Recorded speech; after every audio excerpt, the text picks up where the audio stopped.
Hey, what's up guys, Jack here, and today we're taking a look at some They Shall Not Pass DLC gameplay for Battlefield 1. I've literally just recorded this round and there were some really fun moments, and I thought, you know what, just do like a live commentary over the top with some initial first impressions. So I was having a few problems joining the CTE servers earlier. They had a few bugs, but it looks like that they've worked it all out now. And you can actually join servers, which is nice. But I was there for 2 hours, like trying to join a goddamn server so I could play the new map and get the footage up for you. And finally, I've managed to do that. So there's only one map at the moment, I think, on the CTE, which is this one, Soissons. I'm probably completely incorrectly pronouncing that, but whatever. I'm going to go with Soissons for now. It sounds French to me, so we're going to roll with it. And I played a couple rounds. This is the new heavy assault tank called the Saint-Chamond. And check this out. If you press 4, right, what? It releases a pigeon and calls in an artillery strike on your own tank. Just like in the single player. How cool is that? That's like a last-ditch effort thing, I suppose, if you're being swarmed. But you'll see me actually get some kills with that a bit later. Check this out, by the way. Boom. Second shot with the Saint-Chamond just blasts him out of the sky. It's like, that's pretty damn good. It's like a field cannon on the front, but it's a really long tank, and you can get 5 people in there, I think, and boom, that horse goes bye-bye. Nice ragdoll there, dies. Thanks a lot for that. And there's another tank here on the right. Fortunately for me, he's already pretty low, so I just like smash him one more time. He's disabled, he's out of there, boom. Goodbye, thanks for playing. And I'm going to push up to the D point now. This map, this was 64 players, by the way, on Conquest.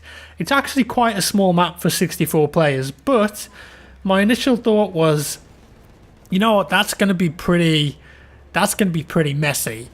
But after having played a few rounds on it, I think I've played 3 rounds now, it actually works out quite well. I think maybe 1 or 2 less tanks. But here, I'm like, you know what, screw it. Let's press 4, send the pigeon out. I'm going to die. And I actually end up getting the kill with it, which is incredible. And then the tank blows up. So even in death, you know, the pigeon saved my ass. And we managed to pick up the kill. But like I was saying, if you look at the kind of layout of the map, it is a bit messy sometimes, and as I said, I think I get maybe a few too many vehicles on the map, and I think most people will share that sentiment. But I did actually get some really fun and interesting sniper and infantry moments that you don't really get on some of the vanilla maps. I mean, I'm a really big fan of the French maps in the game, like these kind of maps that you're seeing here with the French hillside, French countryside, and they kind of open up for these really unique, interesting infantry moments. And you'll see some crazy infantry moments later on in the video where it's just like a massive my team going up a massive their team, all pushing for a flag. And there's also lots of trench areas on this map as well, which is quite nice. I mean, this one, the C point, is called the Lubeck Trench.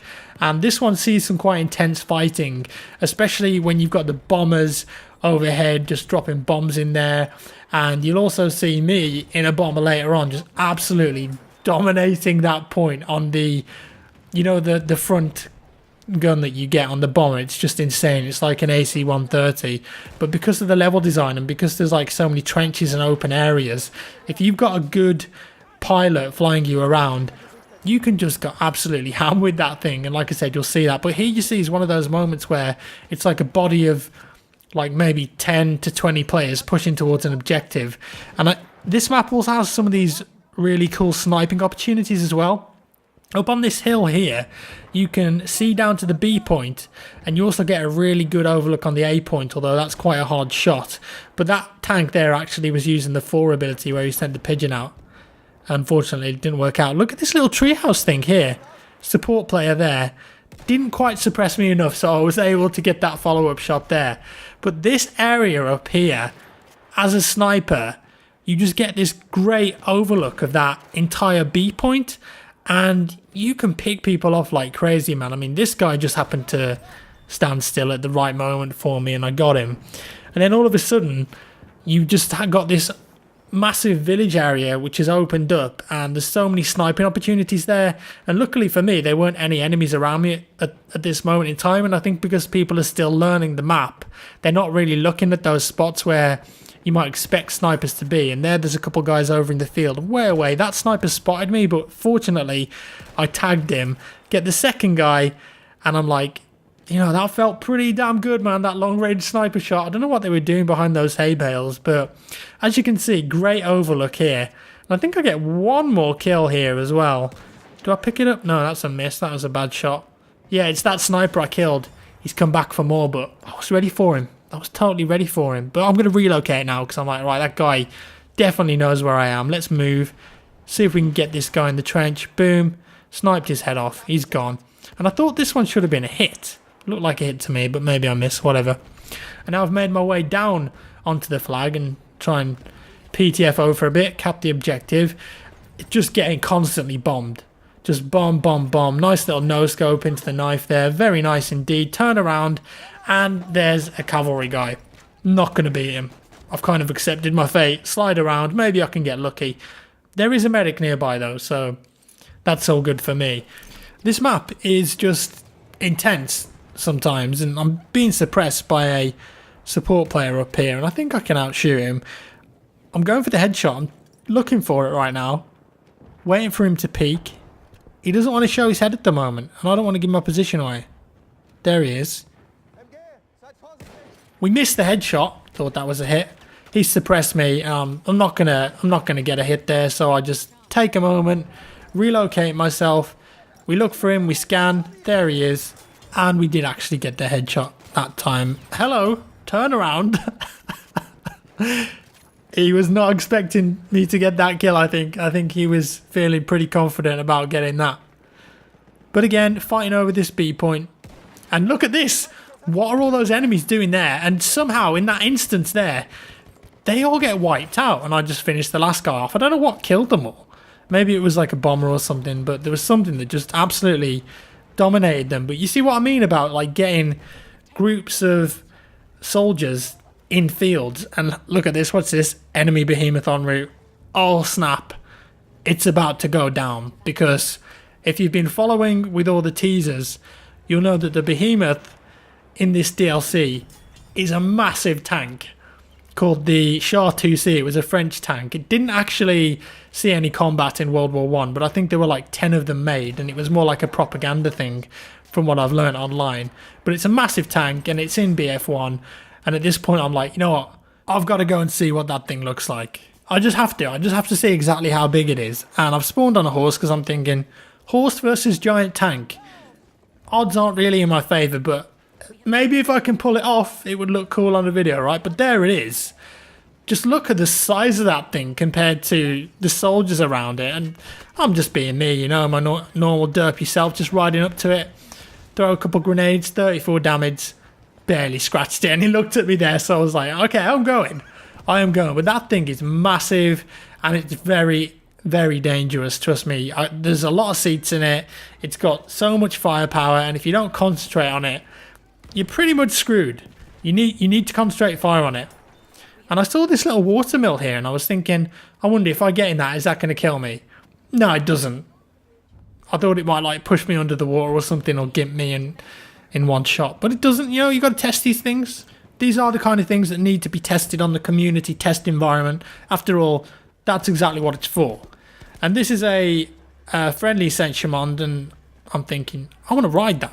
Because it's just so flat, I'm going to ride it into victory, see if we can get a few kills. I've just noticed like a few weird signs on those trees there. What's that stuff kind of holding it together?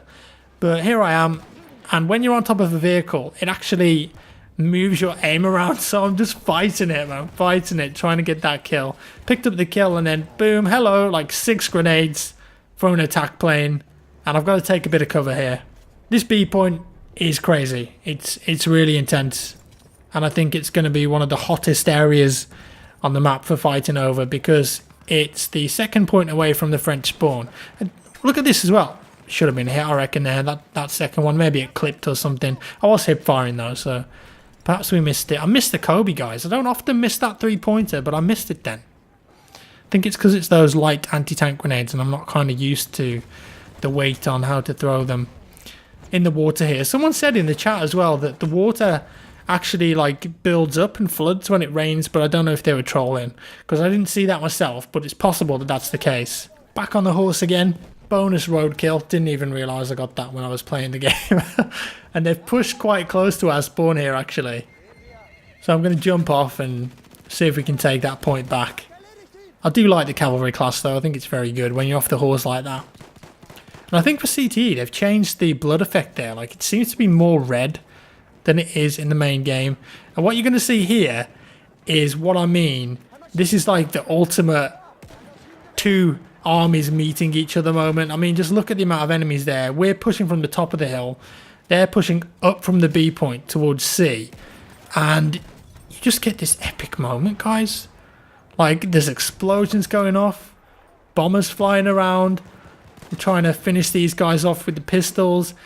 And just look. I mean, it looks like a war, doesn't it? Like, that's what this map does really well on first impressions. It creates lots of kind of pockets of war. Pockets of war? Maybe that's what DICE were going for. I'm not going to out-snipe that sniper because he suppressed me, so we'll just forget about him. Have another go later. Now what you're going to see here is some disgusting bomber gunner kills. This pilot that was flying me around was very good. This M1918 Frank guy, and there was another guy in a different round, which I'll show you in a second. Just really good at kind of lining it up. And when you're working with the pilot like this and spotting and staying at a high distance and you don't have to deal with AA all the time, it's just disgusting, guys. The amount of kills you can rank up with. Look at this trench here. I mean, that's just literally fish in a barrel. There's nothing they can do there. So if you fancy racking up a load of kills, then I think this map in the DLC, get yourself in a bomber. Look at this. Look at the amount of enemies there. Ridiculous. And I'm so high up here that they really haven't got a chance. And it's easy. So if you want to get a load of kills and not play the objective, you can do this. I mean, I kind of find it boring after a while because I just think it's a bit too easy, especially if they're not trying to take you out with other planes or AA. But I just prefer to be on the ground and playing the objective and getting stuck in. But just look at this. I mean, I think that was a double or triple kill there. It's just a bit too easy. But I suppose in a way you are helping your team because you're wiping out their pushes towards the objectives, and because of how the map is, if they're not at that B point, or arguably I think it's the E point where there's like the ballroom blitz style building, they don't have much cover really, and it's just completely open house. So I think bombers are going to be very, very effective on this map. I mean, look at that. If I'm at 1, 2, 3, 4, 5, 6, 7, 8, 9, 10, 11. I'm in a spot like 11 there. So I'm helping my team there on the ground. They're all going to be spotted. I can put out some damage. The guy that's flying the plane can also drop bombs. So it's easy pickings. Look at that. Easy pickings. So we're coming to the end of the highlights here. And one thing I wanted to say, there's a big change in this version of the CTE patch to grenades. And they've changed the way that grenades are resupplied and also reduced the number of gas grenades that you start with to 1. So it was nice to not have gas everywhere. It was brilliant. And it really improved the gameplay, I think. Check this out. Actual Easter eggs. They did these on Flood Zone, I think, in BF4. They had these Easter eggs just hiding in one of the wooden shacks, but they've actually put some up here. I think they're just taking the piss at this point. And someone else said to me that they found more of these on the map, so I think that it's just the CTE devs just having a bit of a laugh with that. I don't think that actually means anything. So we're coming to the end now, guys. A couple of really good games there that you saw. Some cool highlights. And like I said, on first impressions, I did really enjoy this map. I think most people in the chat in the game were having a lot of fun with it. Unfortunately, you don't have all of the weapons unlocked, and you've got to do the assignments to unlock the new guns. So I will be doing a video with all the new guns, and also if I can get some time driving the Behemoth around, because that would be really fun, and I think that would make for a cool video. But I've also got a video where I kind of go over all the latest CTE patch changes and how to get the new weapons and all that kind of stuff. So look forward to that. That should be out very soon, maybe even tomorrow. Anyways guys, thank you so much for watching as always. I hope you enjoyed this one. If you did, give me a thumbs up and I'll see you in the next one.